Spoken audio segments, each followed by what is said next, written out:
रक्षाबंधनाच्या पूर्वसंध्येला लाडक्या बहिणींना जुलै महिन्याचा हप्ता मिळणार आहे।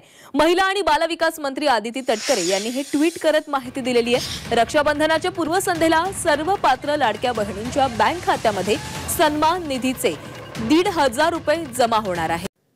नमस्कार, मुख्यमंत्री माझी लाडकी बहीण योजना आणि आता लाडक्या बहिणींसाठी आनंदाची बातमी समोर आलेली आहे।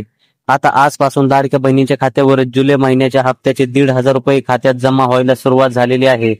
आता आज 4 ऑगस्ट आहे आणि 4 ऑगस्टला म्हणजे आजपासूनच सगळ्या लाडक्या बहिणींच्या खात्यामध्ये पैसे जमा व्हायला सुरुवात झालेली आहे। बऱ्याच महिलांचे मेसेज आलेले आहेत की पैसे जमा झालेले आहेत म्हणून, आणि बऱ्याच महिलांचे मेसेज असे आलेले आहेत की अजूनही त्यांना जूनचा हप्ता मिळालेला नाही, तो कधी मिळणार आहे। तर जूनचा हप्ता कधी मिळणार आहे हे सुद्धा आपण पाहूयाच, परंतु आता आजपासून जुलै महिन्याचे पैसे यायला सुरुवात झालेली आहे आणि येत्या 4 ते 5 दिवसांमध्ये म्हणजेच येत्या या आठवड्यामध्ये सगळ्या लाडक्या बहिणींच्या खात्यामध्ये जून आणि जुलैचा हप्ता मिळणार आहे। म्हणजेच ज्या महिन्यांना जूनचा हप्ता मिळालेला नव्हता त्यांना सुद्धा या महिन्यामध्ये जूनचा हप्ता आणि जुलैचा हप्ता म्हणजे 3,000 रुपये जमा होणार आहेत, आणि ज्यांना जूनचा हप्ता मिळालेला आहे त्यांना फक्त जुलैचा हप्ता म्हणजेच 1,500 रुपये जमा होणार आहेत।